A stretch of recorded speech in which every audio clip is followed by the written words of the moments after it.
Hi and welcome to a new tutorial. Today I will show you how you can use format strings in Power BI.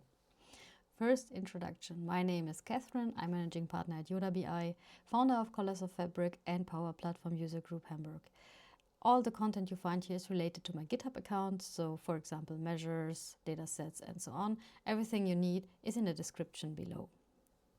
You can write me an email, go on my blog. You can also follow me on LinkedIn or here on YouTube.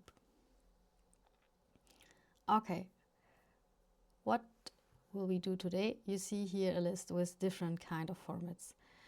The problem is, for example, here in Germany, if we use the default format strings, we get a dot instead of a comma. And in Germany, that's not correct. So we need to change that. And for myself, I tried a long time to find the right format, and now as I found it, I thought I will share it with you, and so I created this list. You can also find the format strings in my GitHub as code, so you can copy and paste it. And what can we do now with these format strings? Let's see in Power BI. So you see here I have a card visual which has a thumbs up and a dot. So if you want to create these cards with icons, there's a different video. I can link it in the description.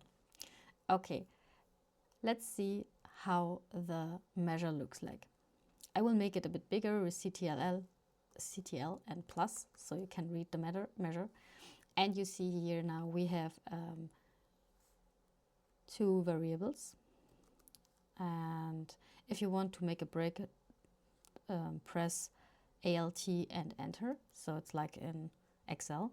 And now you see here in return I have my month over month line plus my format, which is the total minus months over months, and here we have the format string. So now you could assume that you can change the dot with a comma, but it doesn't work.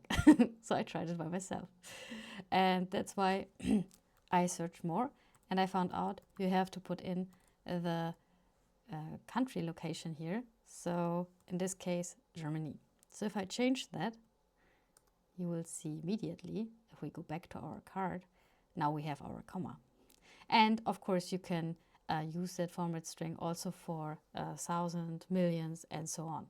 And the default in Germany, so in my case, if I have no US, EN or US, normally for US it is this string, but you don't need it if you are already in US or in a country where you have it as default. So yeah, you can try it if you want. Everything is on GitHub if you need it, and it is very simple, so try it. And yes, that's it. So I hope you learned something, and till then, have fun with Power BI, and we see us. Bye bye.